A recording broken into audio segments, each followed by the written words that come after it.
There's a software engineer in Austin, Texas, making $420,000 a year. He drives a leased Mercedes, his apartment costs $5,800 a month, he eats out almost every night, he has the latest iPhone, the latest MacBook, the latest everything. On paper, he is crushing it. In reality, last month, his car needed a $2,800 repair. He had to put it on a credit card. A man earning $420,000 a year couldn't cover a $2,800 bill. This isn't a story about bad luck. This isn't a story about one person. According to a 2025 Goldman Sachs report, 41% of Americans earning between $300,000 and $500,000 live paycheck to paycheck. 40% of those earning over $500,000 report the exact same thing. Read that again. 4 out of 10 people making $500,000 a year have no financial cushion. None. They earn more in a single month than most Americans earn in an entire year, yet they wake up with the same financial anxiety as someone earning $40,000. This isn't bad luck. This is a system, a trap, and today I'm going to show you exactly how it works, and more importantly, how to break out before it's too late. We all carry the same assumption. Hit 6 figures, stress disappears. Cross 200,000, you're set. Reach 500,000, money becomes irrelevant. The data destroys this completely. A 2025 study found that Americans earning $100,000 annually are actually more likely to report living paycheck to paycheck than those earning $50,000. Let that sink in. Higher income, higher financial stress. 48% of people earning over $100,000 feel they're living paycheck to paycheck. Among those earning over $200,000, 36% say the same thing. Bank of America defined paycheck to paycheck as spending more than 95% of your income. By that definition, 20% of households earning over $150,000 qualify. These are not people who failed school. These are engineers, lawyers, tech executives, business owners, people who understand spreadsheets and compound interest, people who know they should be saving more. But knowing and doing are two completely different things. Because this trap doesn't operate on arithmetic, it operates on psychology. And that is exactly what makes it invisible until it's too late. What you're looking at is called the high-income poverty trap.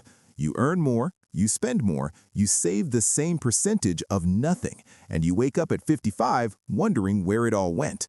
The trap doesn't care how much you make, it only cares how much you keep. I want you to picture 2 lines on a graph. Call them the shadow lines. The first line is green. That's your income.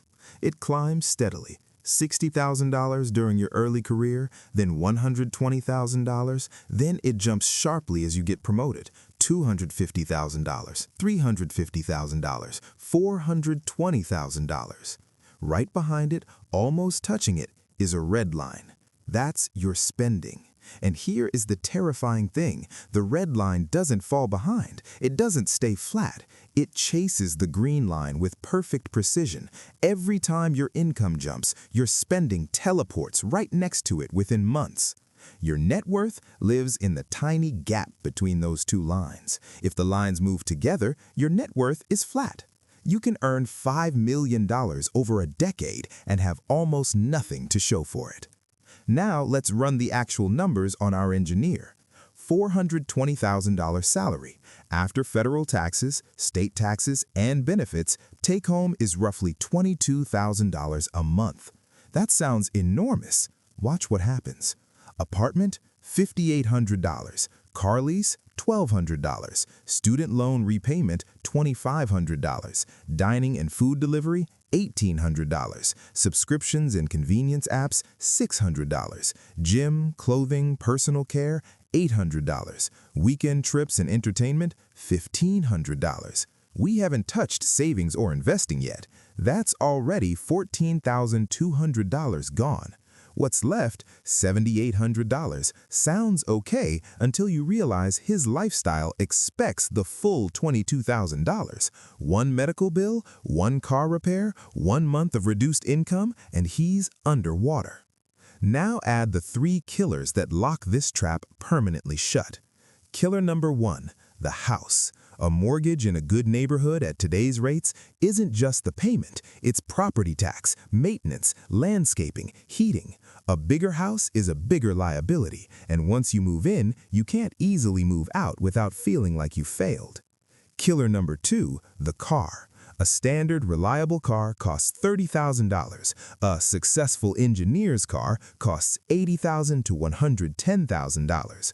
Over 5 years with insurance, premium fuel, and depreciation, the luxury car costs triple, not double, triple. Killer number 3, status signaling. Private school, country club memberships, business class flights. Each one feels justified. Each one comes with a contract, and contracts are the trap closing around you. But there is one killer that neither your accountant nor your financial advisor will ever warn you about: the social media comparison trap. Lifestyle creep has always existed. What changed is visibility. You are no longer comparing yourself to your neighbor. You are comparing yourself to everyone's highlight reel, every vacation, every renovation, every luxury purchase, filtered and curated and posted for maximum impact. A 2025 Goldman Sachs report explicitly named this "Keeping Up with the Joneses" as a primary driver of paycheck-to-paycheck living among six-figure earners. You feel financially inadequate not because you are, but because you're measuring your real life against someone else's best moments, and that feeling drives spending. Smart people don't fall into dumb traps by accident. There are specific psychological mechanisms that make this trap almost impossible to see while you're inside it. Mechanism number 1, pent-up deferred gratification. Think about what it takes to become a high earner.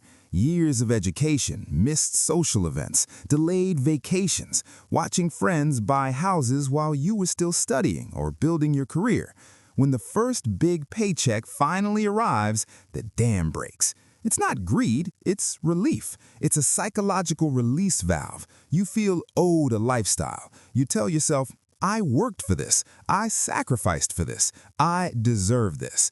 And that feeling is not wrong. You did work hard, but using your 30s income to buy back your 20s experience is exactly what keeps the spending line glued to the income line. Mechanism number 2, the hedonic treadmill. Here's where it gets darker. The Charles Schwab 2025 Modern Wealth Survey found that Americans believe you need $2.3 million to be considered wealthy. They believe you need $839,000 just to feel financially comfortable. Meanwhile, the median household net worth in America is $193,000. So someone reaches $500,000 net worth and discovers that comfortable now requires $839,000. They reach $1 million and find that wealthy now means $2.3 million. 63% of respondents said it feels like it takes more money to be wealthy today compared to last year. The goalposts keep moving. No number ever feels like enough because the definition of enough keeps changing. This is the hedonic treadmill. You keep running, it keeps speeding up. You never arrive. Mechanism number 3, the promotion delusion. This one is unique, and neither of the videos you studied has ever mentioned it. Ask any high earner why they're not saving more right now. The answer is almost always the same. When I get my next promotion, I'll start saving properly. When we pay off this loan, then we'll invest seriously. When the kids finish school, then we'll focus on wealth building.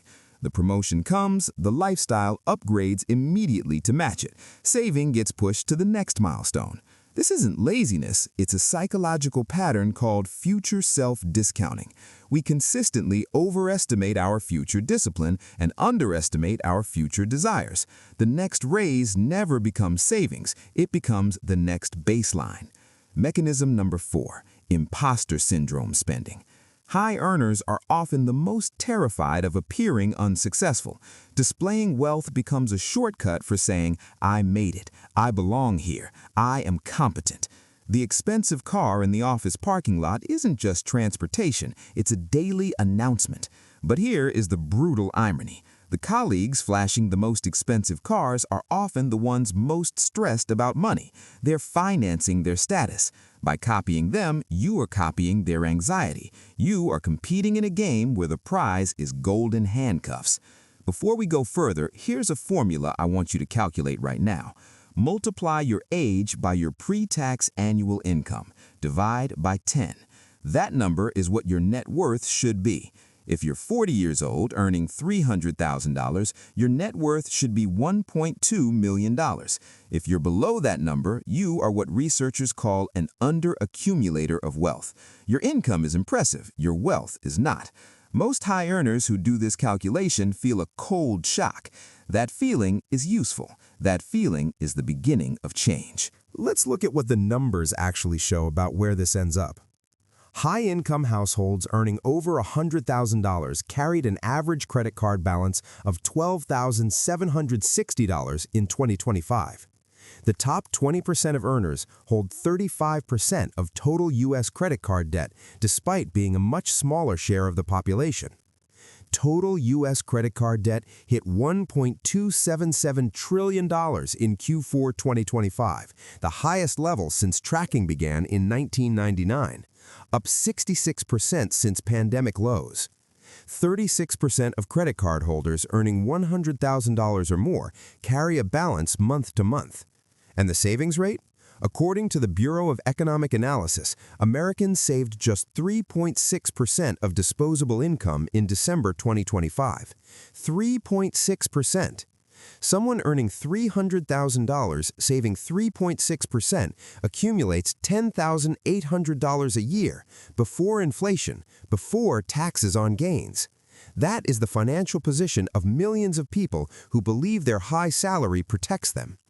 Now compare this to what actual millionaires do.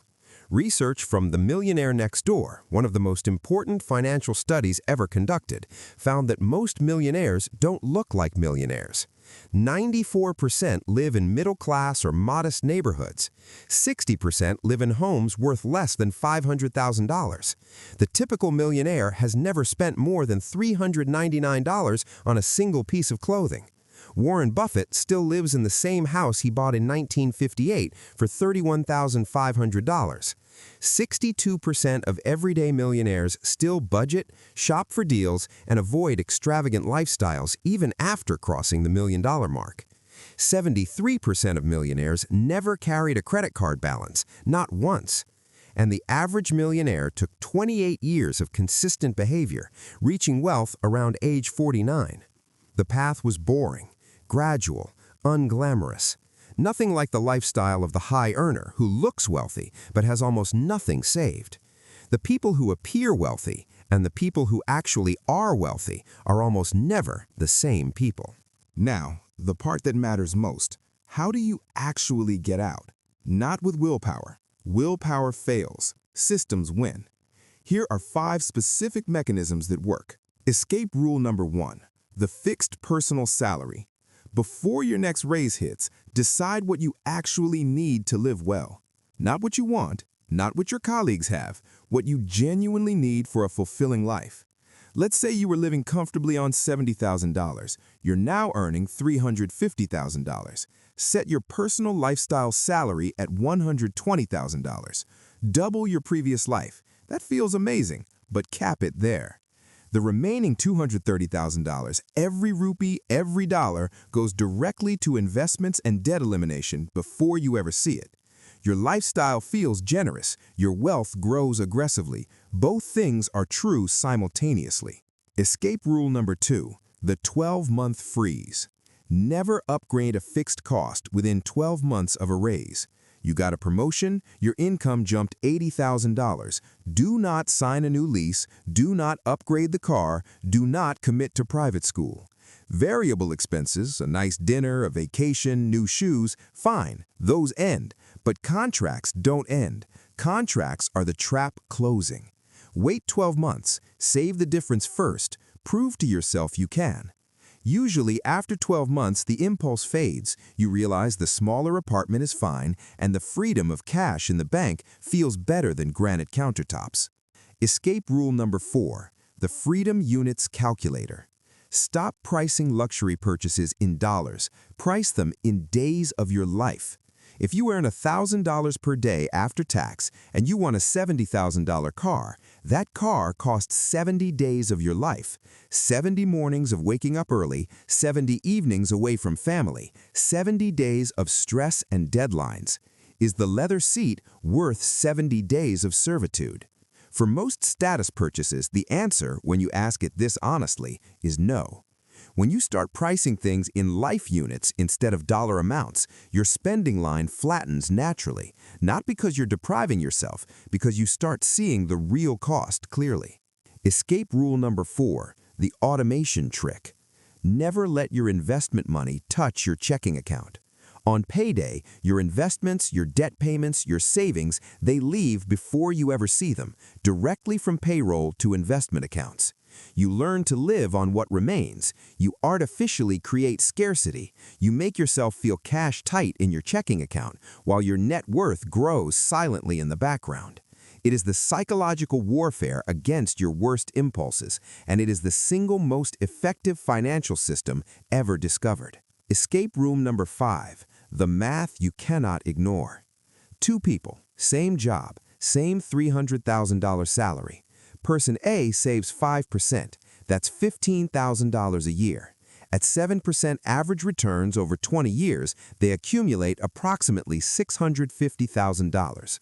Person B saves 30%, that's $90,000 a year. Same returns, same timeline, they accumulate approximately $4 million. Same salary, same job, same 20 years. The difference is $3.35 million. That is the price of the high-income poverty trap over 2 decades. Not in theory, in actual dollars you will never have. The crossover point, the only finish line that matters. There's a specific moment in your financial life called the crossover point. It is the day your investment income exceeds your monthly expenses. The day that happens, work becomes optional. Not retirement, optional. You can work because you want to, because you find it meaningful, not because you need the next paycheck to cover the mortgage. For someone following the escape rules above, that moment can arrive in their early to mid-40s. For someone caught in the high-income poverty trap, it may never arrive at all. That is the only number that matters. Not your salary, not your car, not your zip code. The gap between your income line and your spending line, that white space on the graph, that is your freedom. Every unnecessary fixed cost you eliminate makes that gap wider, makes the crossover point closer. So here is the summary. High income does not create financial security. Intentional behavior does. The trap works because spending rises automatically with income, while savings stay flat. The 3 killers are your house, your car, and status signaling. The psychological mechanisms, deferred gratification, the hedonic treadmill, the promotion delusion, imposter syndrome, they work against you invisibly. And the escape is not about deprivation, it is about intention. Here is one action you can take today, right now, before this video ends. Calculate your PAW score. Multiply your age by your annual income. Divide by 10. That is your target net worth. Where do you stand? If the number is uncomfortable, good. That discomfort is the beginning of change. Drop your result in the comments, or tell me, what is the one status purchase you almost made but stopped yourself? I read every single comment, and if this video showed you something real about your own financial situation, subscribe, because everything we cover here builds on this foundation. The trap is real, but so is the exit. See you in the next one.